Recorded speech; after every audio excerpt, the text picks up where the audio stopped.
ఒక రాత్రి వేళ రామం అబ్బా అని బాధగా అరిచాడు. గురువులు ఉలిక్కిపడి లేచాడు. లైటు వేసి చూసి, ఏమైంది రామం అన్నాడు. నొప్పి అన్నాడు రామం మెలికలు తిరిగిపోతూ. గురువులు కంగారు పడ్డాడు. ఇక్కడ తమకు విషప్రయోగం జరిగే అవకాశం ఉన్నదని అతనికి బాగా అనుమానంగా ఉంది.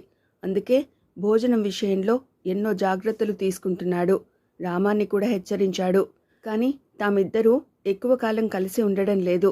తను సమయాన్ని ఎక్కువగా శ్రామికులతో గడుపుతున్నాడు. రామం పెద్ద మనుషులతో గడుపుతూ ఉన్నాడు. ఆ సమయంలో ఎప్పుడైనా తొందరపడి కక్కుర్తి పడితే గురువులు రామాన్ని సమీపించి పొట్ట నిమురుతూ, ఎలా ఉంది రామం అన్నాడు. భరించలేకపోతున్నాను, చచ్చిపోతానేమోనని భయంగా ఉంది అన్నాడు రామం. అతను స్థిరంగా ఉండలేకపోతున్నాడు.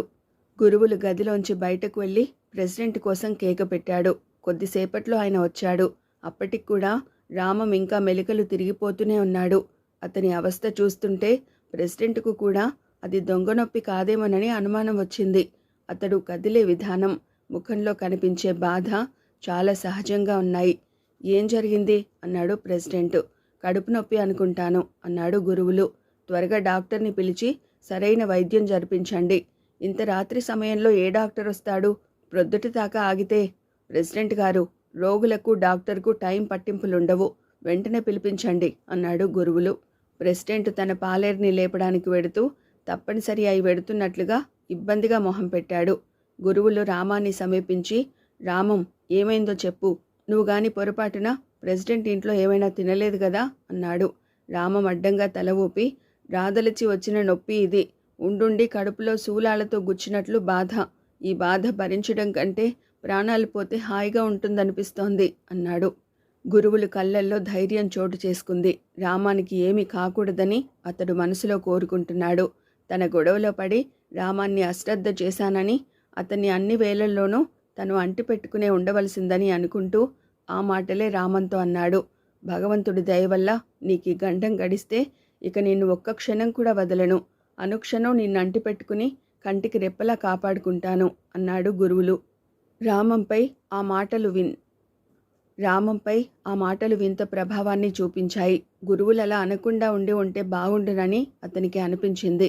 హృదయం లేని హంతకుడిగా గురువుల్ని తను భావిస్తున్నాడు. అందుకే అతనికి అన్యాయం తలపెడుతున్నాడు. ఆ గురువులు తనని సోదరుడిలా అభిమానిస్తుంటే అది మనఃపూర్వమైన అభిమానమే అయితే తన మనసు తను చేస్తున్న తప్పుకు తన్ను క్షమించదు. డాక్టర్ వచ్చే వరకు రామంకి ఏవో ఊరడింపు మాటలు చెబుతూనే ఉన్నాడు గురువులు. రామం అవి వింటూ బాధ నటిస్తూ సమయం గడుపుతున్నాడు.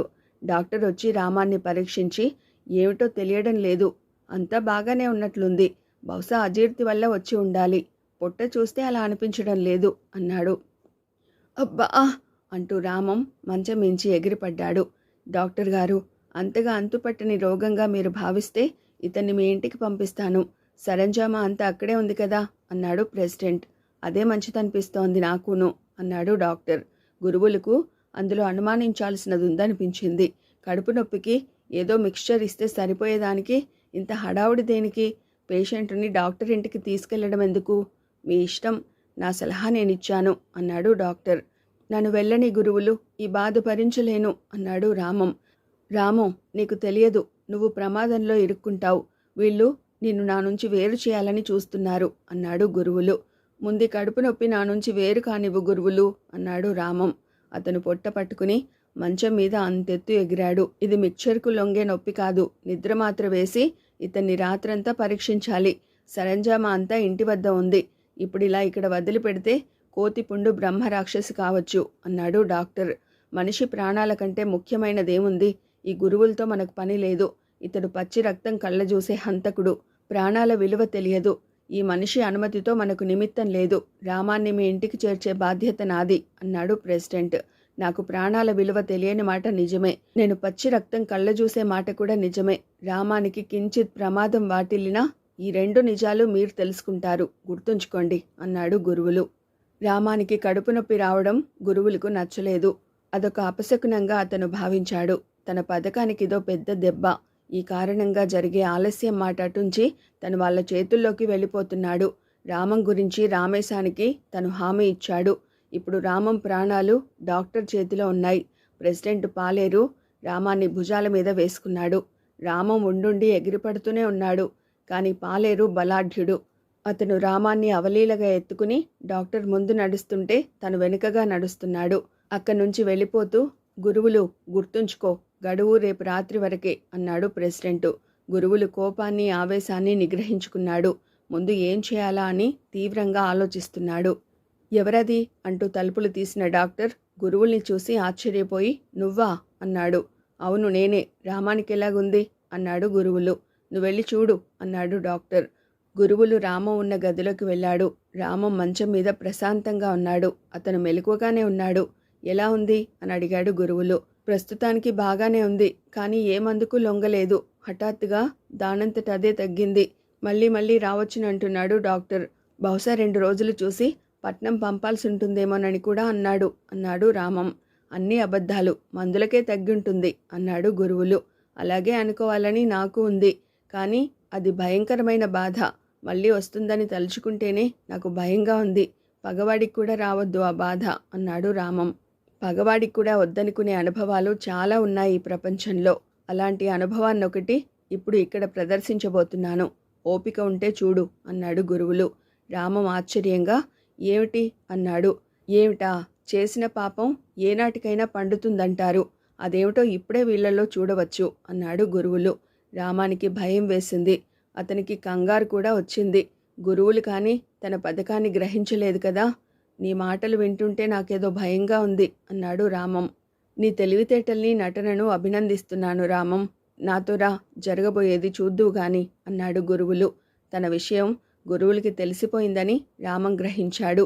కంగారు పడి చేసేదేముంది, జరగనున్నది ఎలాగూ జరగక మానదని గురువుల్ని అనుసరించాడు రామం. డాక్టర్ హాల్లో కూర్చుని ఉన్నాడు.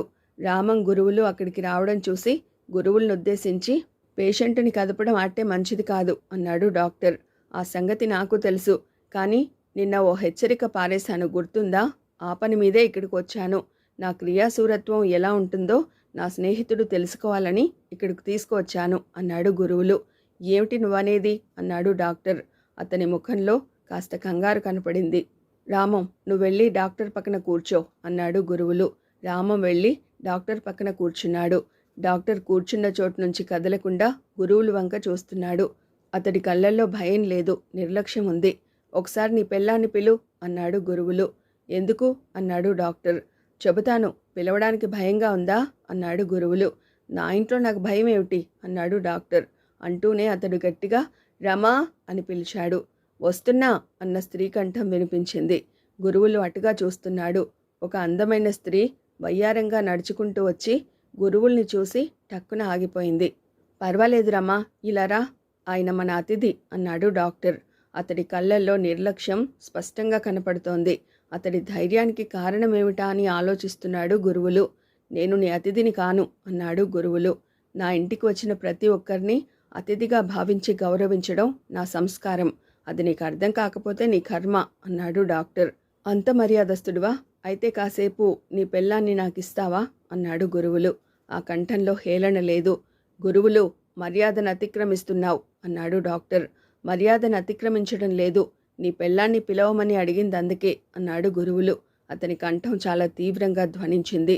పిడుగు అన్నాడు డాక్టర్. అతడలా అన్న 2 క్షణాల్లో ఆ హాలు అదిరినట్లు తోచింది. ఒక మహాకాయుడు హాల్లో అడుగుపెట్టాడు. ఆ మనిషిని చూసి రామం అదిరిపడ్డాడు. రాక్షసుల గురించి పురాణాల్లో చదవడమే గాని ప్రత్యక్షంగా చూసే అవకాశం అతడికి కలగలేదు. కోరలు కొమ్ములు పెడితే ఆ రాక్షసుల కంటే భయంకరంగా ఉంటాడా మనిషి. మిస్టర్ గురువులు, నేనేమి తెలివి తక్కువ వాణ్ణి కాదు. అన్నింటికీ సిద్ధపడే నిన్ను లోనికి రానిచ్చాను. ఈ పిడుగుకు ఎదురు నిలిచి పోరాడగల మొనగాడి ప్రపంచంలో లేడు. వీడికి రాని విద్య లేదు. తలుచుకుంటే మనుషుల్ని నల్లుల్ని నలిపినట్లు నలిపేస్తాడు వీడు. కానీ నేను చెప్పినప్పుడే దేనికైనా తలుచుకుంటాడు. నువ్వు ఏమైనా చేయాలనుకుంటే ఒక్క క్షణం ఆలోచించుకో. నీ నిర్ణయం నాకు నచ్చితే మర్యాదగా ఇక్కడి నుంచి, ఆ తర్వాత ఈ ఊరు నుంచి పోవచ్చు. లేదా మనిషిని మనిషిలా ఉంచి లోపల ఎముకలన్నీ నొగ్గు చేసేస్తాడీ పిడుగు. ఆలోచించుకో అన్నాడు డాక్టర్. గురువులు ఒక పర్యాయం పిడుగు వంక చూశాడు. ఒక పర్వతంలా కనబడుతున్నాడు వీడు. పొరపాటున వాడు తనపైన పడ్డాడా నిజంగానే నొగ్గునొగ్గైపోతాడు. పోవడానికి నాకు అభ్యంతరం లేదు డాక్టర్, కానీ ఒక్కసారి నీ పెళ్ళాన్ని అనుభవిస్తే మళ్ళీ ఈ ఊరు జోలికి రాను అన్నాడు గురువులు. డాక్టర్ ముఖం బాగా ఎర్రబడింది. పిడుగును చూసే అంటున్నావా ఈ మాటలు అన్నాడు. పిడుగు సంగతి నీకు తెలుసు, కానీ నా సంగతి నాకొక్కడికే తెలుసు అన్నాడు గురువులు. రామం ఆశ్చర్యంగా గురువుల్ని పిడుగును మార్చి మార్చి చూస్తున్నాడు. వాళ్ళిద్దరినీ చూస్తుంటే అతనికి గుండెలు అదురుతున్నాయి. పిడుగులాంటి రాక్షసుని చూసి భయపడని గురువులు మూర్ఖుడనుకోవాలో ధైర్యవంతుడనుకోవాలో అతనికి అర్థం కాలేదు.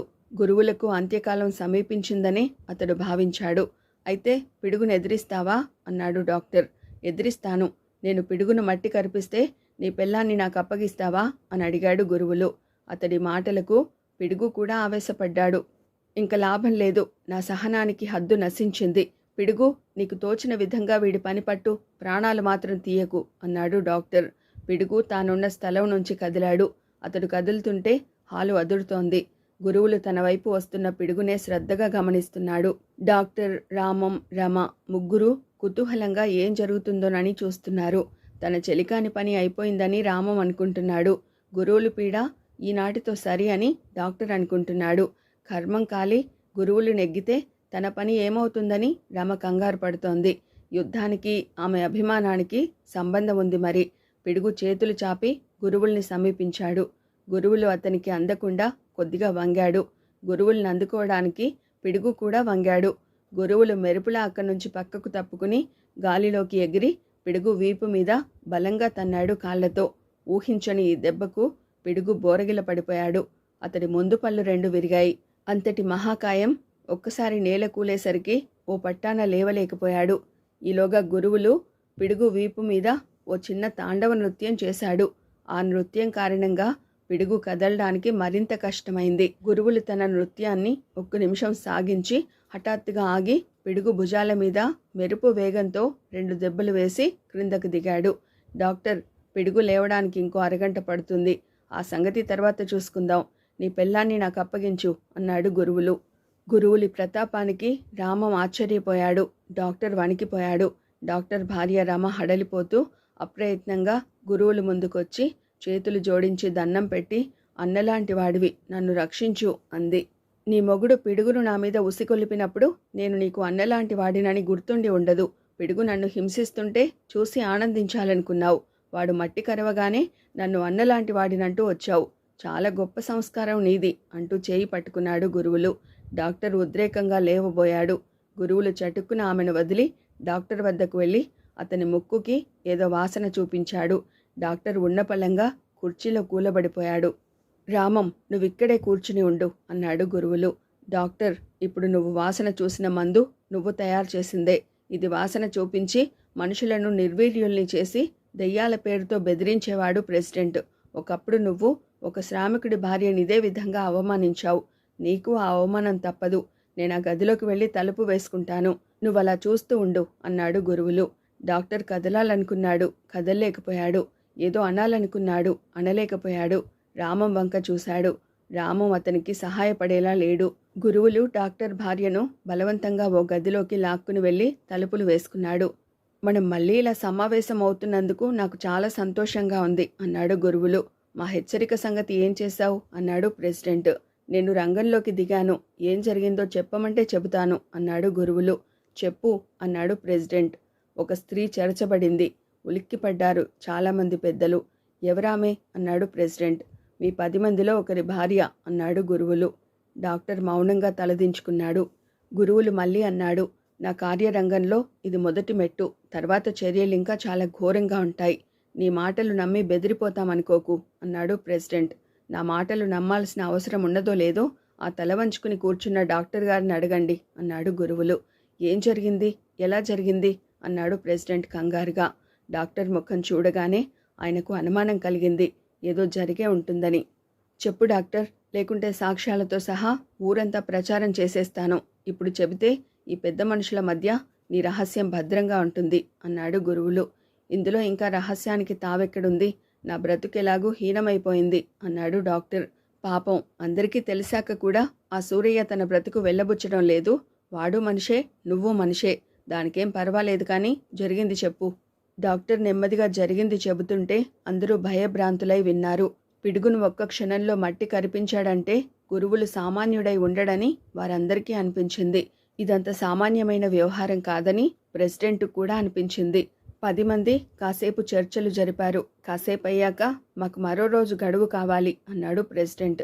నేను గడువిస్తే అక్కర్లేదన్నారు. పైగా నాకే గడువిచ్చారు. ఇప్పటికీ నన్ను గడువు అడిగే స్థితికి వచ్చారు. పర్వాలేదు, రేపైనా ఆటవికుల వద్దకు దారి చెప్పగలరని ఆశిస్తాను అన్నాడు గురువులు. అందరూ విడిపోయారు. గురువులు తన గదిలోకి వెళ్ళిపోయాడు. రామం అతన్ని అనుసరించాడు. అతడికిప్పుడు గురువులు అంటే చాలా భయంగా ఉంది. రామం, నిన్ను తోడుగా తీసుకుని వచ్చినప్పుడు నీ తాత నాకు సరైన సమాచారం ఇవ్వడం కోసం మాత్రమే ఉపయోగపడతావనుకున్నాను.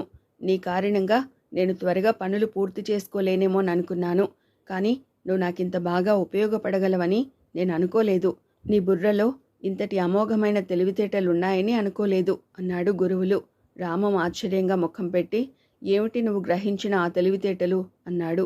అలా ఆశ్చర్యాన్ని ప్రకటించకు. నాకు తెలుసు నువ్వు మంచి నటుడివని. నీ నటనా సామర్థ్యాన్ని నిన్న రాత్రి లేని కడుపు నొప్పి అభినయించేటప్పుడే చూశాను. నిన్న వాళ్ళందరినీ బెదిరించినప్పుడు డాక్టర్ దురాగతాన్ని అభివర్ణిస్తూ ఒక కథ చెప్పాను. ఆ కథ చెప్పడంలోని నా సూచనను ఎలా అర్థం చేసుకున్నావో, నువ్వు కడుపు నొప్పి నటించి డాక్టర్ ఇంట ప్రవేశించావు. నువ్వక్కడ లేకపోతే ఆ ఇంటికి వెళ్ళడానికి నాకు సరైన వంక లేకపోయేది. నువ్వు ఉన్నావు కాబట్టే నేను డాక్టర్ ఇంటికి వెడుతుంటే పెద్దలెవరికీ అనుమానం కలగలేదు. ఆఖరికి డాక్టర్కి కూడా. నా ప్లాన్ విజయవంతమైంది. నీకు చాలా చాలా థ్యాంక్స్ అన్నాడు గురువులు. రామానికి ఏం జవాబు చెప్పాలో తోచలేదు. గురువులకి ఇంకా నా మీద దురభిప్రాయం కలగకపోవడం నా అదృష్టం అనుకున్నాడు రామం. మర్నాడు ఉదయం గురువులు ఊళ్ళోకి వెళ్ళిపోగానే ప్రెసిడెంట్ రామాన్ని నిష్ఠూరాలాడాడు. నాకు తెలుసు నువ్వు మా మనిషిగా నటిస్తూ అతనికి సాయపడుతున్నావు అన్నాడాయన. ఆ అవసరం గురువులకు లేదు. అతడు నేను లేకపోయినా తన పనులు సాధించుకోగలడు. కానీ ఒక చిన్న సందేహం, మీరు అతనికి ఆ నిధి రహస్యం ఎందుకు చెప్పరు అన్నాడు రామం. నిధి లేదు, పాడు లేదు. ఉంటే ఎందుకు చెప్పం అన్నాడు ప్రెసిడెంట్. ఉందని అతనంటాడు, లేదని మీరంటారు. మధ్య నేను చేస్తున్నాను అన్నాడు రామం. నయానా భయానా నా దగ్గర నుంచి ఆ రహస్యం లాగాలని చూస్తున్నారు మీరు. అది చెప్పడం జరగదు అన్నాడు ప్రెసిడెంట్. రామం ఆశ్చర్యంగా, అయితే ఆ అపూర్వ నిధి ఉందా అన్నాడు. ఉందో లేదో చెబుతాను. నీకు కూడా దాని గురించి తెలుసుకోవాలని ఉంది కదూ. ఆ గురువులతో కలిసి దాని గురించి బయలుదేరాలనుకుంటున్నావు కదూ. నిజం చెప్పు అన్నాడు ప్రెసిడెంట్. లేదు అన్నాడు రామం. నాకు ఆ నిధిపై నమ్మకం లేదు. గురువుల్ని వదులుచుకుందామనే నా ఉద్దేశం. మా ఊరు ఎంత త్వరగా చేరితే అంత సంతోషిస్తాను. సరే అయితే నిజం చెబుతున్నాను. నిధి విషయం చెప్పలేను కానీ ఇక్కడికి సమీపంలో ఉన్న ఆటవికుల ప్రాంతానికి దారి తెలుసు నాకు. ఆ ప్రకారం వెడితే తప్ప సురక్షితంగా ఆ ప్రాంతం చేరుకోవడం అసాధ్యం. ఈ ఊరి మునసబు గారింటిలోంచి కొండల్లోకి ఒక సొరంగ మార్గం ఉంది. అది చూపిస్తాను నువ్వు వాళ్ళ ఇంట్లోకి వచ్చావంటే అన్నాడు ప్రెసిడెంట్. రామం కళ్ళు విప్పారాయి. మొత్తం మీద ఒక పెద్ద రహస్యం ఇన్నాళ్లకు బయటపడుతోంది. ఈ రహస్యం తనకెంతవరకు ఉపయోగపడుతుందన్నది ముఖ్యం కాదు. గురువులు వీరోచిత చర్యలు చూశాక అతడితో పాటు వెళ్లాలన్న కోరిక నానాటికి అధికమవుతోంది. అయితే ఎప్పుడు చూపిస్తారు అన్నాడు ఆతృతగా. నువ్వు కోరుకుంటే ఇప్పుడే అన్నాడు ప్రెసిడెంట్. అయితే నేను రెడీ అన్నాడు రామం. అతనికి చాలా ఆతృతగా ఉంది. ప్రెసిడెంట్ అతన్ని రహస్య మార్గం చూపించడానికి మునసబు ఇంటికి తీసుకుని బయలుదేరాడు. రామం ఆలోచనల నిండా ఆ రహస్య మార్గమే ఉంది. గురువుల్ని వదిలి ప్రెసిడెంటు ఆ రహస్య మార్గాన్ని తనకెందుకు చూపాలనుకుంటున్నాడో ఆలోచించలేదు. ప్రెసిడెంట్ చనువుగా మునసబు ఇంట్లో ప్రవేశించాడు. రామం ఆయన్ని అనుసరించాడు. మునసబు ఇంట్లో లేడని ఆయన భార్య చెప్పింది. దొడ్లో తనకు పని ఉందన్నాడు ప్రెసిడెంటు. రామం ప్రెసిడెంట్ కలిసి మునసబు ఇంటి దొడ్లోకి వెళ్లారు. అక్కడ ఓ చిన్న అరుగు మీద ఓ మనిషి కూర్చుని ఉన్నాడు. రామం ఆ మనిషిని చూడలేదు. ఇదిగో రామం, ఆ మనిషిని చూడు అన్నాడు ప్రెసిడెంట్. రామం ఉలిక్కిపడి ఆ మనిషిని చూశాడు. చూశాక మరింత ఉలిక్కిపడ్డాడు. ఆ మనిషి పువ్వుల లుంగి కట్టుకుని ఉన్నాడు. ఎత్తు 6 అడుగులకు పైగా ఉంటుంది. నల్లటి శరీరం, నూనె రాసినట్లుగా మెరుస్తోంది. కండలు మెలికలు తిరిగి ఉన్నాయి. ఇంగ్లీష్ సినిమాల్లో శాంసన్లా ఉన్నాడు. రామాన్ని చూస్తూనే ఆ మనిషి లేచి నిలబడ్డాడు. అతని మొలకు ఒక పటికా బెల్టు ఉంది. అతను ఆ బెల్టు విప్పి ఎడమ చేతిలోకి తీసుకున్నాడు. వాడిది ఎడమ చేతి వాటంలే అన్నాడు ప్రెసిడెంటు. రామం పై ప్రాణాలు పైనే పోయాయి. హఠాత్తుగా అతడి మెదడు వేగంగా ఆలోచించసాగింది. తను ప్రెసిడెంట్ వలలో పడిపోయానని గ్రహించాడు. అంతకు మునుపే గురువులు చేసిన హెచ్చరిక కూడా గుర్తుకు వచ్చింది. ప్రెసిడెంటును నమ్మకు, ఆయన నిన్ను చంపాలనుకుంటున్నాడు. ఆయన విషయంలో చాలా జాగ్రత్తగా ఉండాలి. ఆయనతో గాని ఊరి పెద్దలతో గాని ఒంటరిగా తిరక్కు అన్నాడు. ఎందుకని? నన్నేమీ చేయలేరనేది వాళ్ళు గ్రహించారు. నిన్ను సాధిద్దామనుకుంటున్నారు. మనిద్దరిని విడదీసి ముందు నిన్ను, ఆ తర్వాత నన్ను చంపాలని వాళ్ళ పథకం. దానికి నువ్వేం చేయాలనుకుంటున్నావు? నిన్ను నన్ను కాపాడుకు రావడం కష్టం. నా సంగతి నేను చూసుకుంటాను. నువ్వు కూడా నీ జాగ్రత్తలో నువ్వుండు అన్నాడు గురువులు. నిజంగానే దురదృష్టం తన్ను వెంటాడింది. ఏమిటిదంతా అన్నాడు రామం కంగారుగా. ఏమీ లేదు, నువ్వలా చూస్తుండు, జరగాల్సింది జరుగుతుంది అంటూ ప్రెసిడెంట్ ఆ మనిషి వంక చూసి, సిద్ధంగా ఉన్నావా అని అడిగాడు. చిత్తం. అయితే ఇతన్ని ఆ రేకుల షెడ్లోకి తీసుకువెళ్ళు. నా అంతటి వాడితో ఆటలాడాలని చూసిన ఘటికుడితడు. కాబట్టి నీకు తోచినంతసేపు ఇతనితో ఆడుకో. ప్రాణాలెంత ఆలస్యంగా పోతే అంత బాగుంటుంది ఆట. నీ సరదా తీర్చుకో అన్నాడు ప్రెసిడెంట్. ఆ మనిషి ముందుకు వచ్చి కుడి చేత్తో రామం చేయి పట్టుకున్నాడు. రామం ఆపాదమస్తకం వణికిపోతూ, ప్రెసిడెంట్ గారు, ఇది చాలా అన్యాయం. మీకు నేను సాయపడాలని ఎంతగానో ప్రయత్నించాను. అదృష్టం కలిసి రాలేదు. నాకింత ఘోర శిక్ష విధించడం న్యాయం కాదు అన్నాడు. నువ్వింకేమీ మాట్లాడకు. ఆ దేవుడు కూడా నిన్ను క్షమించడు, రక్షించడు అన్నాడు ప్రెసిడెంట్. ఆ మనిషి రామాన్ని బరబరా ఈడ్చుకుంటూ రేకుల షెడ్లోకి వెళ్ళాడు. రేకుల షెడ్డుకు ఓ సన్నని ప్రవేశ ద్వారం ఉంది. చుట్టూ రేకులు, పైన టాపు లేదు. మునసపు గారు దాన్ని బందుల దొడ్డిగా ఉపయోగిస్తుంటారు. రామం ఆర్తనాదాలు వినడం కోసం ప్రెసిడెంట్ సిద్ధంగా ఉన్నాడు. ఆయన మనసు కసితో ఆవేశపడిపోతోంది. ప్రెసిడెంట్ వింటుండగా కెవ్వుమన్న కేక వినిపించింది. అయితే అది ఒకటి కాదు, 2 కంఠాలు. ప్రెసిడెంట్ ఆశ్చర్యంగా రేకుల షెడ్డు వైపు తిరిగాడు. ఆయనింకా 2 అడుగులు వేయకుండానే షెడ్లోంచి రామం, ఆ 6 అడుగుల మనిషి బయటకు వచ్చారు. ఇద్దరూ వణికిపోతున్నారు. ఏం జరిగిందిరా, అలా వణికిపోతున్నావు అన్నాడు ప్రెసిడెంట్. తమరొక్కసారి లోపలికి రండి అన్నాడు వాడింకా వణికిపోతూనే. ప్రెసిడెంట్ రేకుల షెడ్లో అడుగుపెట్టాడు. అక్కడ ఆయన చూసిన దృశ్యం ఎంతటి ధైర్యవంతునైనా నిశ్చేష్టితుణ్ణి చేస్తుంది.